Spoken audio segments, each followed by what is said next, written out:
बुरा वक्त है निकल ही जाएगा, बुरा वक्त है निकल ही जाएगा, आज का डूबा सूरज कल फिर उभर आएगा। हिम्मत न हारो बस आगे बढ़ते चलो, हिम्मत न हारो बस आगे बढ़ते चलो, सब वापस अच्छा हो ही जाएगा। नमस्ते बच्चों, मैं सुगना। आज की वीडियो में हम हालावाद के प्रवर्तक हरिवंश राय बच्चन का जीवन परिचय पढ़ेंगे। हालावाद क्या होता है? हालावाद का मतलब है कि छायावाद काव्यधारा में जो 1933 से 1936 का समय था, उसके अंदर प्रेम व मस्ती भरी रचनाएं लिखी गई और जिसकी शुरुआत की हरिवंश राय बच्चन जी ने। उन्होंने अपनी कविताओं में मानव जाति से हर एक से प्रेम से रहने तथा खुश रहने की प्रेरणा दी कि मानव जीवन में दुखों से दुखी रहता है या एक दूसरे से लड़ाई झगड़ा करता रहता है या अपने ही स्वार्थ में जीता रहता है तो उसका जीवन खुश न होकर कष्टमय हो जाता है। इसलिए हमेशा जीवन में चाहे दुख हो या सुख हो, खुश रहना चाहिए ताकि मानव का जो जोश है, उसके जो काम करने की जो मन के अंदर इच्छा है, उमंग है, वो हमेशा जागृत रहे। कई बच्चे कहते हैं कि मैडम आप वीडियो लंबी बनाती हो, तो मैं उन बच्चों को ये बता दूं कि वीडियो मैं लंबी क्यों बनाती हूँ। जब मैं आपको पढ़ाती हूँ तो मेरे को समय का कुछ पता नहीं चलता। मेरे को बस ये बात ध्यान रहती है कि कौन सी बात आपको अच्छे तरीके से समझ में आ रही या नहीं आ रही। मैं एक एक शब्द का अर्थ आपको समझाने का प्रयत्न करती हूँ। जब तक कोई भी चीज़ हम समझते हैं, उसको खोल करके हम अगर न समझें, अच्छे से उसकी पूरी जानकारी हमें नहीं होती, तो वो हमें चीज़ें याद नहीं रहती। अगर हम सब शब्दों को या उनके अंदर जो कुछ भी बताया गया है उसको अच्छे से समझ के ग्रहण करते हैं, तभी वो चीज़ें हमारी याद रहती है। तो आप ये मत समझना कि वीडियो लंबी है या छोटी है, आप ये देखना कि ये चीज़ें हमें याद कितनी की हो रही है। फिर भी मैं कोशिश करूँगी कि वीडियो छोटी हो सके। सबसे पहले हम पढ़ेंगे हरिवंश राय जी का जीवन परिचय। जीवन परिचय के अंदर जन्म, मृत्यु, शिक्षा, 5 या 6 पॉइंट हमें लिखने होते हैं, क्योंकि एग्जाम में 6 मार्क्स का आपका जो कवि परिचय है वो आता है। फिर सम्मान, उनको जो कौन कौन से सम्मान मिले होते हैं कवियों को, वो पॉइंट हम लिखते हैं। फिर रचनाएं, फिर भाषा शैली, फिर साहित्यिक विशेषताएं। तो सबसे पहला हमारा पॉइंट है जीवन परिचय।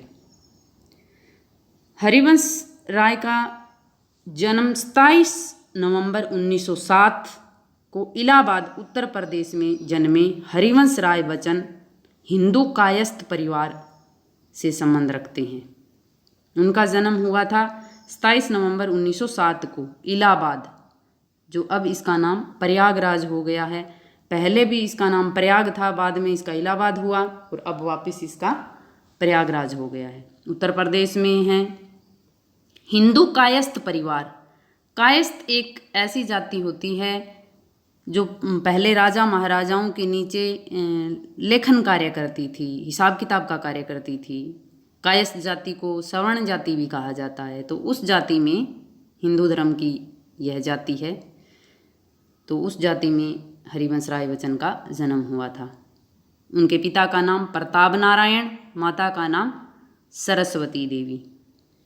प्रताप नारायण श्रीवास्तव। इनको बाल्यकाल में ही बच्चन कहा जाता था, जिसका शाब्दिक अर्थ है बच्चा या संतान।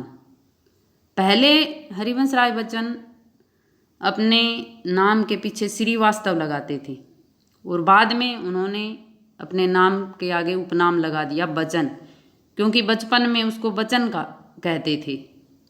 वहाँ उनके क्षेत्र की बोली में बच्चों को बच्चन कहा जाता है। जैसे हम अलग अलग से बच्चों को कहीं छोटा कह देते हैं, किसी को छोटू कह देते हैं, बच्चे कह देते हैं। इसी तरह उनके जो आम बोलचाल की बोली है वहाँ उन क्षेत्र की, उसमें बच्चों को बच्चन कहा जाता था। और हरिवंश जी को बच्चन कहते थे उनके माता पिता, घर वाले, इसलिए उन्होंने अपना उपनाम रख लिया बच्चन। इसी नाम से मशहूर हुए हैं वो आगे।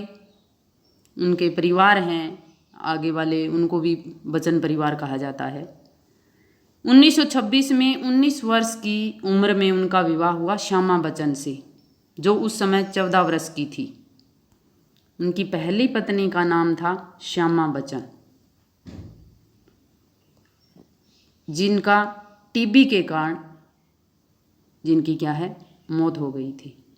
5 साल बाद 1941 में बच्चन ने पंजाब की तेजी सूरी से विवाह किया। दूसरी उनकी जो पत्नी थी वो थी तेजी सूरी, जो पंजाब से थी, जो रंगमंच और गायन कार्य से जुड़ी हुई थी। और उनकी इस दूसरी शादी के बाद उन्होंने नीड़ का पुनर्निर्माण जैसी कविताओं की रचना की। तेजी बच्चन से अमिताभ तथा अजिताभ 2 पुत्र हुए।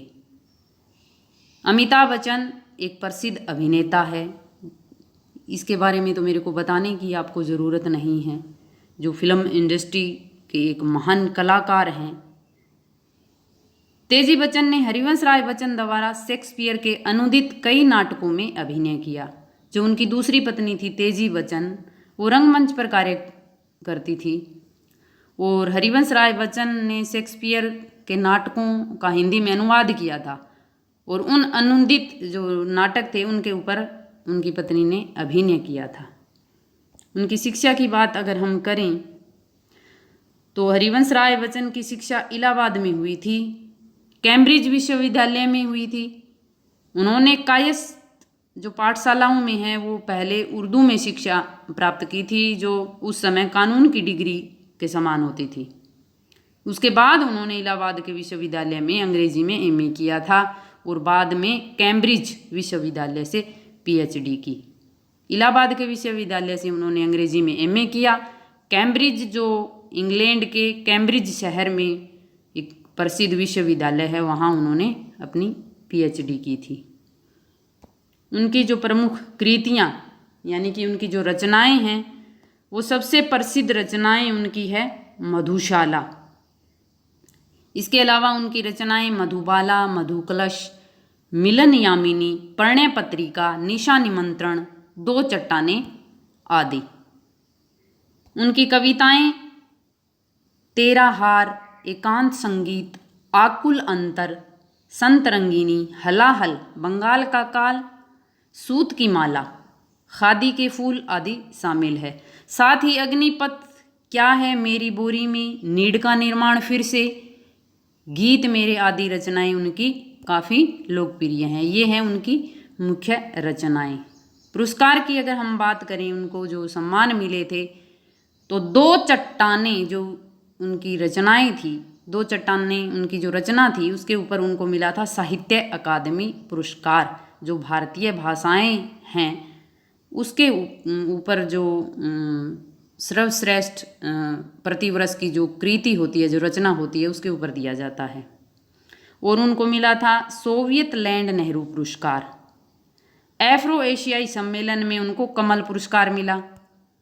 बिड़ला फाउंडेशन ने उनकी आत्मकथा क्या भूलूं क्या याद करूं में सरस्वती सम्मान दिया। भारत सरकार ने साहित्य जगत में योगदान देने के लिए उन्हें पद्म भूषण से सम्मानित किया। पद्म भूषण जो भारतीय नागरिकों को तीसरा जो सर्वश्रेष्ठ सम्मान होता है वो उनको मिला था। पहला होता है भारत रत्न, दूसरा भारत विभूषण, तीसरा भारत भूषण पहला होता है भारत रत्न, दूसरा पद्म विभूषण, तीसरा पद्म भूषण और चौथा पद्मश्री। तो उनको जो ये तीसरा सर्वोच्च सम्मान है पद्म भूषण, यह मिला था। उनकी साहित्यिक विशेषताओं की बात अगर हम करें तो वे हालावाद के कवि थे। हालावाद यानी प्रेम और सौंदर्य का वर्णन। तो सबसे पहला पॉइंट उनका रहेगा प्रेम और सौंदर्य का वर्णन। हरिवंश राय हालावाद के प्रवर्तक कवि माने जाते हैं, जिन्होंने अपनी रचनाओं में प्रेम और सौंदर्य का अनूठा संगम किया है। उन्होंने साहित्य में प्रेम और मस्ती भरकर एक नया मोड़ दिया। इन्होंने प्रेम और सौंदर्य को जीवन का अभिन्न अंग मानकर उसका चित्रण किया। दूसरा पॉइंट व्यक्तित्व। हालावादी कवियों की सबसे मुख्य विशेषता थी व्यक्तिकता। व्यक्तिकता यानी कि अपने आप की विशेषता का वर्णन करना। श्री हरिवंश राय बच्चन जी ने अपने साहित्य में व्यक्तिगत भावना का वर्णन किया है। उनकी इस व्यक्तिगत भावना में सामाजिक भावना मिली हुई है। एक कवि की निजी अनुभूति भी, अर्थात सुख दुख का चित्रण भी समाज का चित्रण होता है।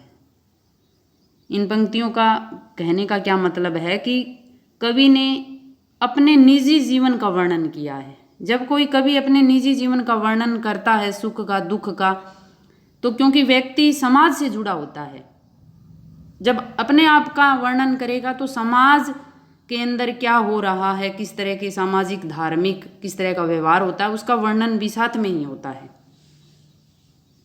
तो यह विशेषता उनकी रचनाओं में मुख्य है। जिस प्रकार उनकी लाइनों से हम जान सकते हैं कि मैं जग जीवन का भार लिए फिरता हूँ, फिर भी जीवन में प्यार लिए फिरता हूँ। यहाँ अपने आप की बात कर रही हैं कवि कि मैं, यानी कि मैं जीवन के अंदर इस संसार का भार, यानी कि समाज के अंदर दुख भी होते हैं, उनको सहन करते हुए जी रहा हूँ। फिर भी मैं समाज में, समाज के लोगों से, अपने आप से प्रेम करता हूँ। कर दिया किसी ने झंकृत जिनको छूकर, मैं सांसों के दो तार लिए फिरता हूँ। तीसरा पॉइंट है उनकी विशेषताओं का मानवतावाद। मानवतावाद एक ऐसी विराट भावना है जिसमें संपूर्ण जगत के प्राणियों का हित चिंतन किया जाता है। मानवतावादी कवि वो कवि होते हैं जो हर एक व्यक्ति के भलाई के बारे में सोचता है। बच्चन जी केवल प्रेम और मस्ती में डूबे हुए कवि नहीं थे कि उन्होंने ये वर्णन कर दिया कि प्रेम करो, मस्ती से रहो, मौज से रहो। वो मानव की भलाई सोचते थे कि मानव अगर दुखों में रहेगा तो फिर वो दुखी रहेगा, अगर वो खुश रहेगा, सबसे प्रेम करेगा, तभी मानवता का विकास होगा। तीसरा पॉइंट हमारा रहेगा रहस्यवादी भावना, क्योंकि हालावाद जो काव्यधारा थी वो छायावाद के अंदर ही पली बड़ी थी। तो छायावादी कवि थे, वो अपनी बात रहस्यमय तरीके से बताते थे। उनकी बातों में रहस्य होता था, राज होता था।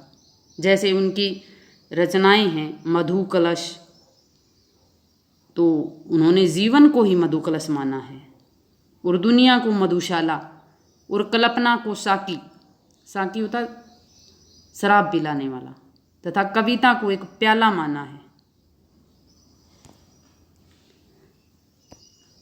सामाजिक चित्रण, उन्होंने अपनी रचनाओं में समाज का सुंदर चित्रण किया है। सामाजिक चेतना से भरे हुए कवि थे। उनके काव्य में समाज का सच्चा चित्रण देखने को मिलता है। उनकी व्यक्तिकता में ही सामाजिक भावना का चित्रण है। भाषा शैली की अगर हम बात करें तो हरिवंश राय बच्चन प्रखर बुद्धि के कवि थे। बहुत पढ़े लिखे, बहुत ज्ञानी, भाषा पर उनका जबरदस्त अधिकार था। उनकी भाषा शुद्ध साहित्यिक खड़ी बोली है। संस्कृत के तत्सम शब्दावली का प्रयोग वो अधिक करते थे, लेकिन तद्भव उर्दू, फारसी, अंग्रेजी भाषाओं का भी मिश्रण अपनी रचनाओं में वो करते थे। कवि ने प्रांजल शैली का प्रयोग किया है। प्रांजल का अर्थ होता है स्पष्ट, सरल, सहज, कि उन्होंने अपनी कविताओं में कठिन भाषा का प्रयोग नहीं किया, बिल्कुल सरल सहज भाषा का प्रयोग किया है, जिसके कारण उनका साहित्य इतना अधिक लोकप्रिय हुआ। गीति शैली का भी प्रयोग उन्होंने अपनी रचनाओं में किया है। गीति शैली यानी कि उनकी रचनाओं में संगीत है, उनकी कविताएं गाई जाने वाली है। अलंकार की अगर हम बात करें तो वे प्रेम और सौंदर्य से भरे हुए कवि थे, इसलिए उन्होंने शब्दालंकार और अर्थालंकार दोनों का ही प्रयोग किया है। मुख्य जो अलंकार उनके हैं वो है अनुप्रास, यमक, सलेश, पदमेत्री, शवमेत्री, पुनरुक्ति प्रकाश, उपमा, रूपक, मानवीकरण अलंकार। बिंब योजना। बिंब योजना यानी कि शब्दों से चित्र प्रस्तुत करना पाठकों के सामने। जो वो बात बताना चाहते हैं वो बिल्कुल कवियों की जो बात होती है वो जब वो बताते हैं तो बिल्कुल पाठकों को एहसास दिला देना। कवि की बिंब योजना अत्यंत सुंदर है। उन्होंने भावना अनुरूप बिंब योजना की है। इंद्रिय बोधक बिंबों के साथ सामाजिक, राजनीतिक आदि बिंबों का सफल चित्रण किया है। इंद्रिय बोधक बिंब होते हैं हमारी जो ज्ञानेंद्रियां होती है उनके आधार पर 5 तरह के बिंब साहित्य के अंदर होते हैं। श्रव्य, दृश्य, घ्राण, आस्वाद्य, इस तरह से 5 तरह के ये स्पर्श बिंब, इस तरह से 5 तरह के जो बिंब होते हैं। उसके साथ साथ कवि ने सामाजिक और राजनीतिक बिंबों का भी चित्रण किया है। सामाजिक राजनीतिक यानी कि अपनी रचनाओं में समाज और राजनीति का दर्शन उन्होंने पाठकों को दिखाया है। जब प्रेम और सौंदर्य के कवि हैं तो रस तो होगा श्रृंगार रस, लेकिन उनकी रचनाओं में श्रृंगार रस में संयोग श्रृंगार रस की अपेक्षा वियोग श्रृंगार रस अधिक मिलता है। श्रृंगार रस 2 प्रकार के होते हैं, संयोग और वियोग। तो उन्होंने वियोग श्रृंगार रस का अधिक प्रयोग अपनी रचनाओं में किया है और साथ ही शांत रस का भी उन्होंने अपनी रचनाओं में प्रयोग किया है, क्योंकि सामाजिक दर्शन और मानवता का जहाँ वर्णन कवि करते हैं वहाँ शांत रस का प्रयोग होता है। आशा है कि आपको हरिवंश राय बच्चन जी का जीवन परिचय अच्छे से समझ में आ गया होगा। धन्यवाद।